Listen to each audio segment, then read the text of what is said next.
নমস্কার বন্ধুরা, টুসিসেসেলে সবাইকে স্বাগত জানাই। আমার আজকের রেসিপি মাছের তেলের বড়া। একদম মুচমুচে কুড়মুড়ে মাছের তেলের বড়া গরম গরম ভাতের সাথে অসাধারণ লাগে। অনুরোধ রইল ভিডিওটা দেখুন কিভাবে আজকে মাছের তেলের বড়া বানাই। আমার চ্যানেলে যদি নতুন এসে থাকেন বন্ধুরা, আপনাদের কাছে অনুরোধ রইল আমার চ্যানেলটিকে সাবস্ক্রাইব করে আমার পাশে থাকার। পুরনো বন্ধুদের তো পাশে পেয়েছি, নতুন বন্ধুদের আমার পাশে থাকার অনুরোধ জানাই। আজকের এই রেসিপি তৈরি করার জন্য এখানে আমি একটা কাতলা মাছের তেল নিয়েছি। অনেকটা পরিমাণ তেল ছিল বন্ধুরা, বড় একটা কাতলা মাছের তেল। আমি সেই তেলের দুভাগের এক ভাগটা আজকে আপনাদের রেসিপি করে দেখাচ্ছি।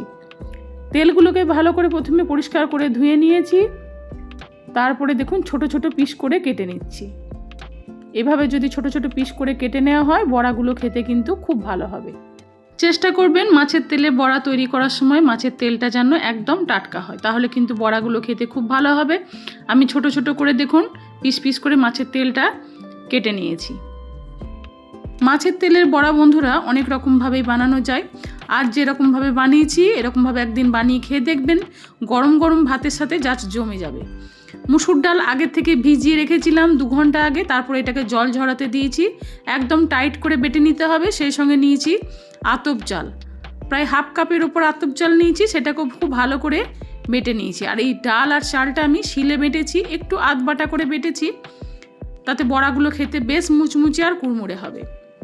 চাইলে মিক্সিতেও বেটে নিতে পারেন, তাহলে জল ছাড়া কিন্তু বাটবেন,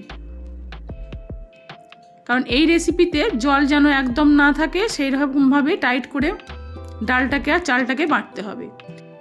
চাইলে চালের গুঁড়ো ব্যবহার করতে পারেন, চাল না বেটে, তবে চাল বেটে ব্যবহার করে একদিন বড়া বানিয়ে খেয়ে দেখবেন বন্ধুরা, দুর্দান্ত লাগে। পরিমাণ মতো লবণ আর হলুদ গুঁড়ো আর একটু কালো জিরে দিয়েছি, সেই সঙ্গে খুব সামান্য একটু ঝাল লঙ্কা গুঁড়ো দিয়েছি, কারণ কাঁচা লঙ্কাটা এই রেসিপিতে খুব ভালো লাগে। কাঁচা লঙ্কার পরিমাণটা একটু বেশি দেব। আর একটু দিয়ে দিলাম দেখুন গন্ধরাজ লেবুর রস।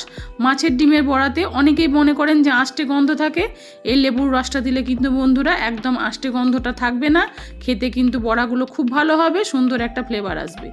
আর দিলাম বেশ কিছুটা পেঁয়াজ কুচি, একটু লম্বা করে পেঁয়াজটাকে কাটবেন। আর ঝালের জন্য অনেকটা পরিমাণে আমি কাঁচা লঙ্কা দিয়েছি, যেমন ঝাল খাবেন সেরকম ঝাল ব্যবহার করবেন। দিলাম বেশ খানিকটা ধনেপাতা কুচি, চাইলে এর মধ্যে একটু রসুন কুচি ব্যবহার করতে পারেন। আমি আজকাল রসুন কুচিটা ব্যবহার করিনি। সমস্ত উপকরণগুলোকে খুব ভালো করে এবার হাত দিয়ে মেখে নিতে হবে।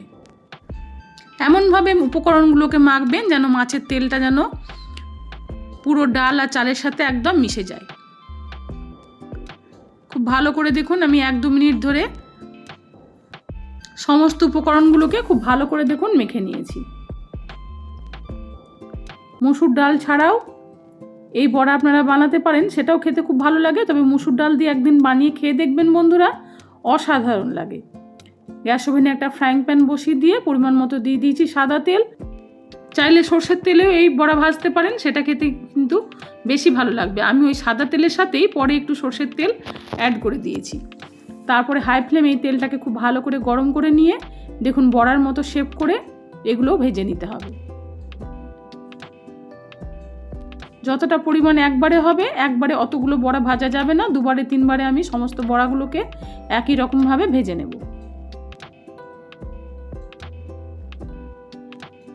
গরম গরম ভাতের সাথে যদি এই বড়া থাকে আর একটু ডাল থাকে বন্ধুরা, তাহলে আর কিছুই লাগবে না।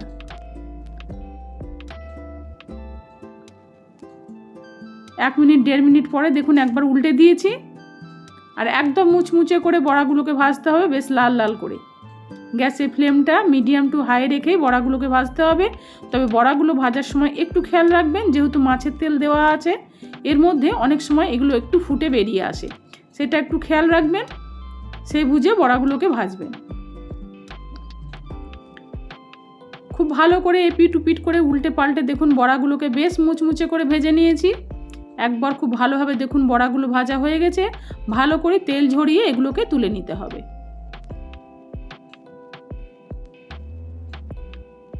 আর দেখতেও দেখুন কতটা লোভনীয় হয়েছে। এগুলো যেমন মুচমুচে হবে তেমনি কুড়মুড়ে হবে, যেহেতু আতপ চাল বাটা দেওয়া আছে বন্ধুরা, খেতে কিন্তু দুর্দান্ত লাগবে। আরও একবার একই রকমভাবে আমি বড়াগুলোকে ভেজে নিয়েছি। দেখুন আমি গরম গরম একটা কলা পাতার মধ্যে নিয়ে পরিবেশন করেছি। এগুলো সস দিয়েও খেতে পারেন, তবে গরম গরম ভাত ডালের সাথে এগুলো খেতে কিন্তু খুব ভালো লাগে। দেখতেও দেখুন কতটা লোভনীয় হয়েছে আর কীরকম কুড়মুড়ে হয়েছে দেখুন। আজকের এই রেসিপি কেমন লাগলো অবশ্যই কমেন্টে জানাবেন। ভালো লেগে থাকলে লাইক শেয়ারের জন্য অনুরোধ রইল। নিজেদের প্রিয়জন বন্ধু বান্ধবদের কাছে রেসিপিটি শেয়ার করে দিয়ে তাদের দেখার সুযোগ করে দিন। ফিরে আসবো নতুন পর্বে। সবাই ভালো থাকুন। নমস্কার।